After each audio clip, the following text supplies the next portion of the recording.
On the last warm days of September 1945, as the world struggled to catch its breath after the most devastating war in human history, two American figures stood on opposite sides of a widening divide. One was Harry S. Truman, the new president who had inherited a fragile world and the enormous responsibility of shaping the peace. The other was General George S. Patton, the battlefield commander whose lightning campaigns had helped crack open the heart of Nazi Germany, but whose temperament, beliefs, and unfiltered honesty placed him on a collision course with the political realities of the post-war era. The public never knew how close that collision came. Truman had barely been president for 5 months. He was still learning the architecture of Roosevelt's unfinished war, still navigating the shifting lines between allies, still deciding how to hold Germany together without allowing Europe to slip into chaos. He had overseen the final push in the Pacific, the use of the atomic bomb, the Japanese surrender, and the beginning of a new global order. Every choice he made carried consequences that only history could fully measure. Patton, meanwhile, had emerged from the war as one of America's most celebrated, yet controversial, commanders. Soldiers loved him, Europeans admired him, journalists followed him with fascination. But Washington, especially the White House, watched him with increasing concern. His brilliance in battle was unquestioned. His behavior off the battlefield was unpredictable, not dangerous, not unpatriotic, but volatile. And in the fragile world of 1945, volatility was something Truman could not afford. Before we go further, tell me in the comments where in the world you're watching from. And if you enjoy content like this, make sure to subscribe so you don't miss the next video. The clash between them did not unfold in a single moment. It was not one argument, one decision, one confrontation. It was a slow, growing tension that built quietly across months, shaped by competing visions of what post-war Germany should become, and punctuated by statements from Patton that landed like distant thunder inside the White House. The first spark came from something deceptively simple, the future of the German people. To Truman, the priority was stability. Germany needed food, order, reconstruction, and a clear path away from the forces that had led to war. To Patton, the priority was strength. He believed the Allies were treating Germans too harshly, punishing civilians for the sins of their leaders. He believed Germany needed to stand strong as a bulwark against Soviet expansion. In public speeches, Patton expressed these views plainly, too plainly. Reporters quoted him, allies questioned him, members of the administration sent urgent messages to Washington. But Truman, at first, remained patient. He respected Patton's military genius. He admired his courage. He understood that men who had commanded armies through fire and blood often struggled to shift into the diplomatic calm of peacetime. So he watched quietly, waiting, hoping that Patton would adjust. Then came the interview. It took place in late summer, during a gathering with journalists in Bavaria. Patton, speaking casually, criticized the policy of removing former Nazi Party members from administrative positions in the new German government.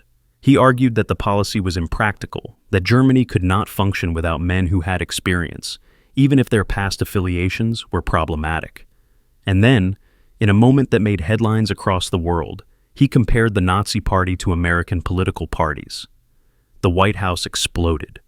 This was not merely undiplomatic. It was dangerous. It undermined the Allied message.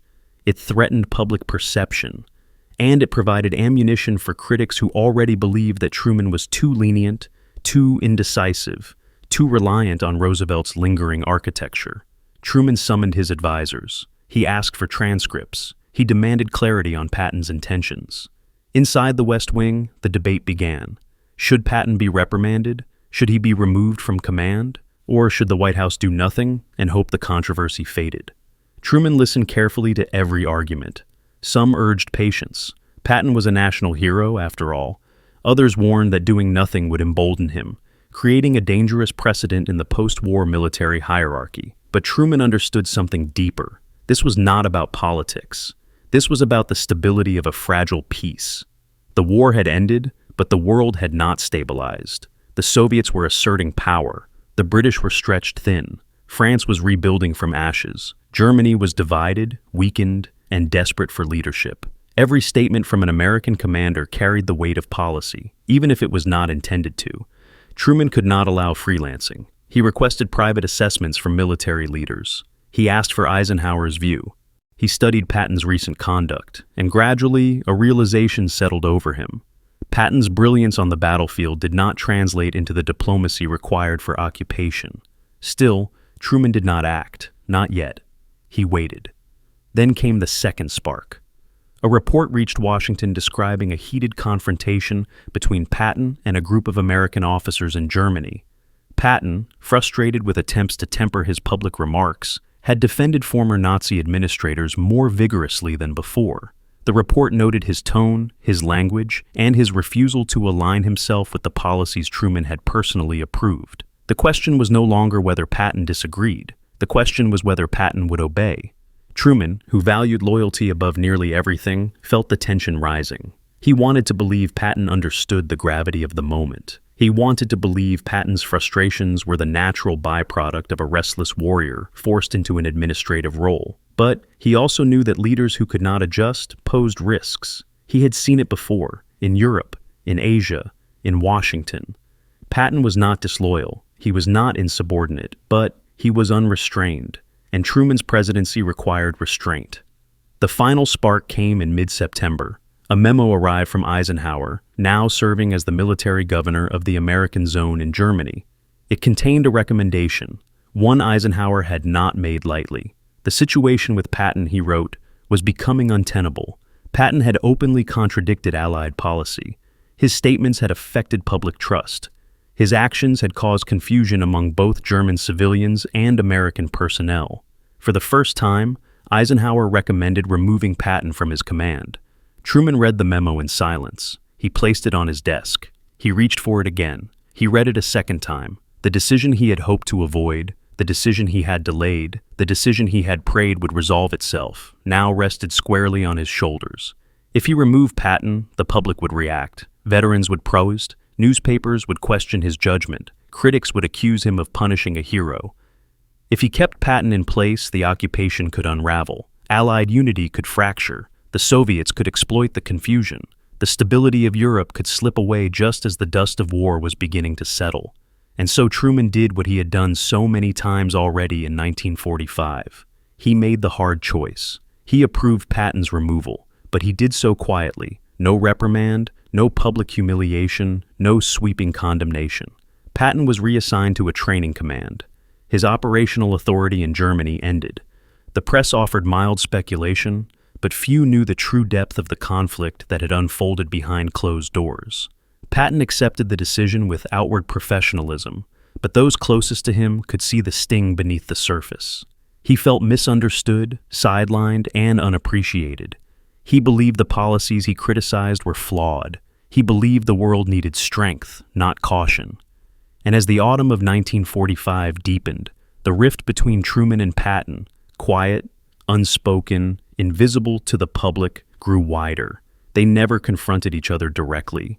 They never debated the issues face to face. But through memos, through news reports, through military channels, through the vast machinery of post-war governance, they engaged in a struggle between two visions of America's future. One vision saw order, the other saw danger. One believed in discipline, the other believed in urgency. One was shaped by politics, the other by war. The public never saw the clash, but history felt it. And the consequences of that unseen conflict would echo for years, shaping not only America's role in Germany, but the early architecture of the Cold War itself. Patton's reassignment did not end the tension. It merely shifted it into quieter channels. The general performed his new duties with outward discipline, but those who worked closely with him sensed a turbulence beneath the surface. His speeches grew sharper, his private remarks more frustrated, and his letters to close friends revealed a man who felt the post-war world slipping in the wrong direction. He believed the Allies were underestimating the Soviet threat, and he believed the United States was choosing diplomacy at a moment that required preparedness. Truman, meanwhile, did not celebrate Patton's removal. He carried the decision heavily. He respected Patton's service, admired his brilliance as a commander, and knew the decision would be judged harshly by many who understood only the battlefield, not the delicate balance of occupation politics. But Truman had inherited a world that needed stability, not shockwaves. A single misinterpreted statement could alter diplomatic negotiations. A single gesture of defiance could fracture Allied unity. And Patton, for all his valor, was simply too unpredictable for the fragile order Truman was trying to build. Still, in private moments, Truman wondered what might have happened had the war lasted longer, whether he and Patton might have found common ground, not as political figures, but as men shaped by the same storm. The thought lingered briefly, then faded as cables from Europe demanded his attention. Across the Atlantic, Patton's influence did not disappear. Soldiers admired him deeply, and many German civilians respected the clarity and order he had brought to Bavaria. Rumors circulated that he had been sidelined for political reasons. Newspapers speculated that Truman feared Patton's popularity. Some columnists even suggested a rift between the White House and the Army, but the truth was simpler and more complex. Truman did not fear Patton. He feared instability. The Soviets were tightening their grip on Eastern Europe. France faced crippling shortages. Britain was exhausted. And Germany, the nation at the crossroads of Europe, was a place where every word spoken by an American commander carried consequences. Patton's removal proved necessary within days. Reports from Bavaria showed a gradual calming of tensions between American administrators and their Allied counterparts. The Soviets issued fewer public complaints. British diplomats expressed relief. And German officials, uncertain of how to interpret Patton's earlier remarks, began to approach American officers with greater consistency. It was not a perfect solution, but it was a solution. Patton, however, felt the consequences personally. In letters to his wife, he wrote of feeling shunted aside and muzzled. He believed he had been removed not for wrongdoing, but for refusing to conceal the truth as he saw it. He wrote that the real threat in Europe was not Nazism, which had been crushed, but Soviet ambition, which was rising unchecked. In one letter he wrote, "I would rather face a German division in battle than a committee in Washington." Truman never read that line, but he would have understood it. The two men, though different in temperament, had one thing in common. Neither shied away from the hardest truths. But where Truman saw the truth in the architecture of governance, Patton saw it in the instincts of warfare. Neither was wrong, but the post-war moment demanded Truman's path. In mid-October, as the leaves turned in Washington, and Patton traveled through occupied Europe inspecting training units, a report reached the White House describing a private gathering of officers in which Patton had once again criticized Allied denazification policy. The report was more muted than earlier controversies, but it confirmed what Truman already knew. Patton would not and could not adjust. He was a general built for battle, not for post-war diplomacy. Truman approved a recommendation to keep Patton away from all senior administrative roles. It was a quiet decision, one never publicly explained, one never debated in Congress, one never announced beyond the necessary channels. Patton, for his part, seemed to accept the limits placed upon him. He carried out inspections, delivered speeches to training units, and wrote letters expressing both pride and disillusionment. Yet those closest to him observed a growing restlessness. Without the battlefield, Patton felt incomplete. Without the ability to speak freely, he felt constrained. And then, as autumn deepened into winter, the unthinkable happened. Patton was injured in a car accident near Mannheim. He suffered severe spinal damage and was taken to a military hospital where doctors struggled to stabilize him. News reached Washington within hours. Truman closed the memo slowly, letting the weight of it settle. For all their differences, he had never wished Patton harm. He asked for updates daily. He instructed military channels to provide Patton the best care available. And when word arrived in December that Patton had died, Truman stood in silence for a long moment before returning to his desk. A chapter had closed, quietly, painfully, and without the confrontation many expected. Truman ordered full honors for Patton. He praised his service publicly, emphasizing his courage and leadership in the war. He did not mention their disagreements. He did not allude to the political tensions. He simply honored the man who had helped defeat one of the greatest threats the world had ever known. In Europe, soldiers wept. German civilians lined the streets.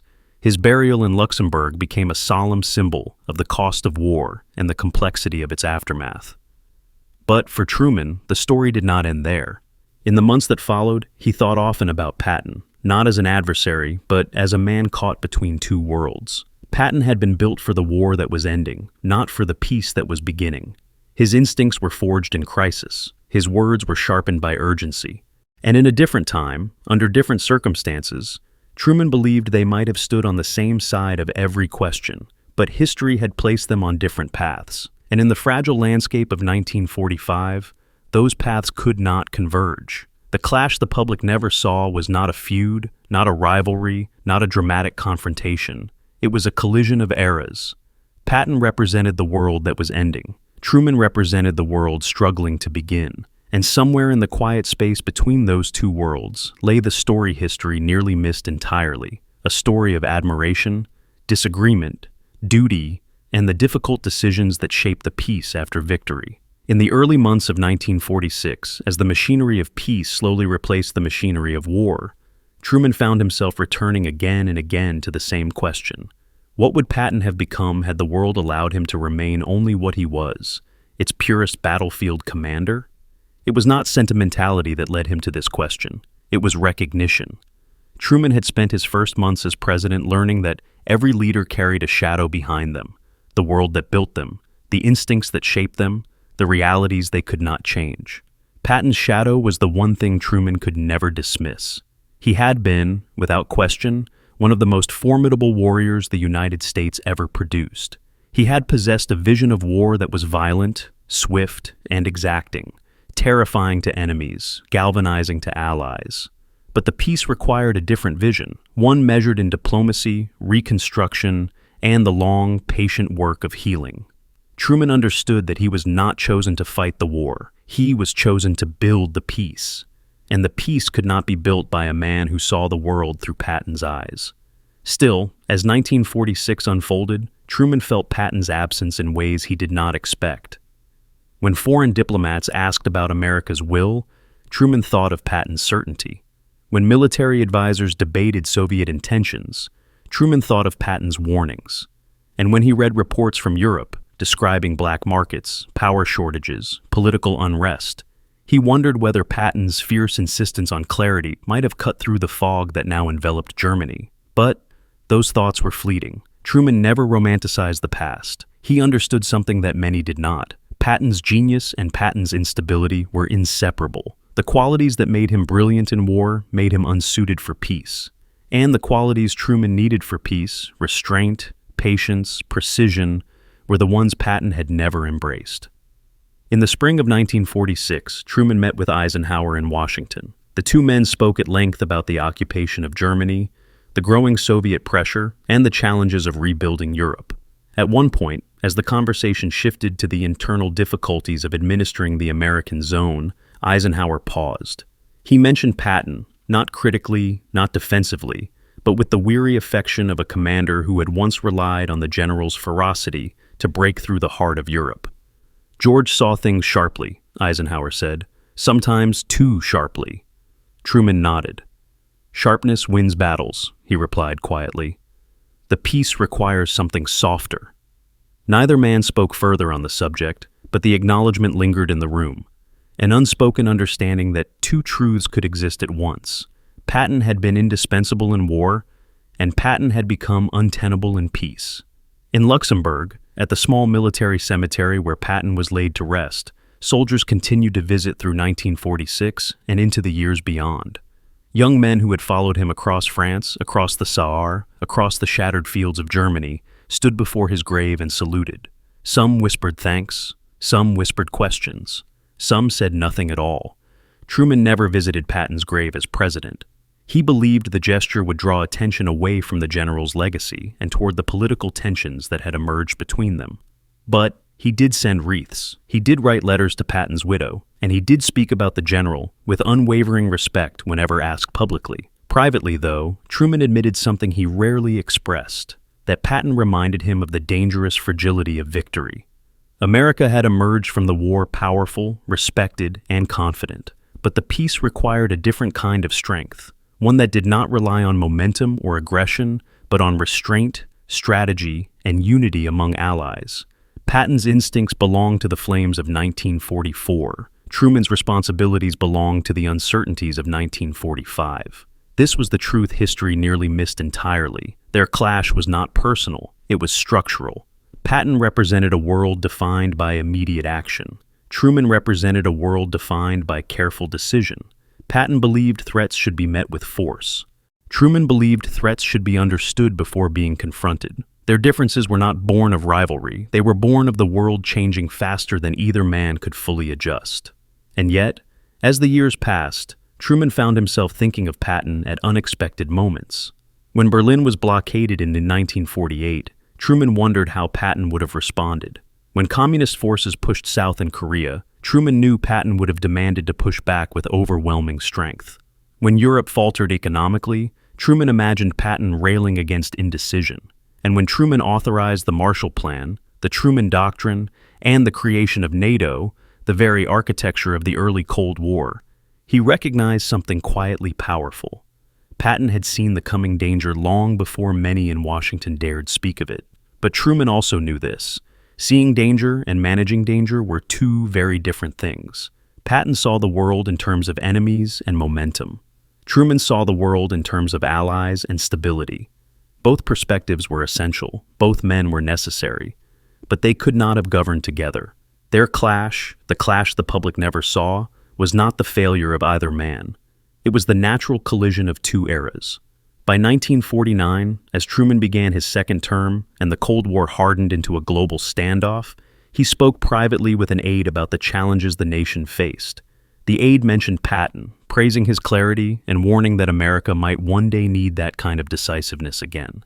Truman listened, then answered with a sentence that captured the heart of their story. "Patton won the war," Truman said softly. "My job was to win everything after." It was not criticism, it was not praise, it was recognition. Recognition that Patton belonged to the greatest generation of battlefield commanders the world had ever seen, and recognition that the peace required a different kind of warrior, one who fought not with tanks and artillery, but with treaties, doctrines, alliances, and decisions that carried consequences stretching decades into the future. In the end, Truman and Patton never needed to confront each other directly for history to feel the collision between them. Their clash lived in the decisions Truman made, in the words Patton spoke, in the policies that shaped post-war Europe, and in the quiet choices that determined the early course of the Cold War. Truman remained steady, Patton remained fierce, and the world that emerged after 1945 bore the imprint of both men, one who secured victory and one who steered the fragile peace. That is the story history nearly overlooked. The story of Truman and Patton, a story without public arguments, without dramatic confrontations, without speeches or accusations. A story of two leaders whose visions of America collided in silence. And in that silence lay the fragile birth of a new world. The clash the public never saw shaped the one they lived in, and its echoes still reach the present. What do you think? Share your thoughts in the comments. And if you want more true stories from the hidden corners of history, don't forget to like this video and subscribe to the channel.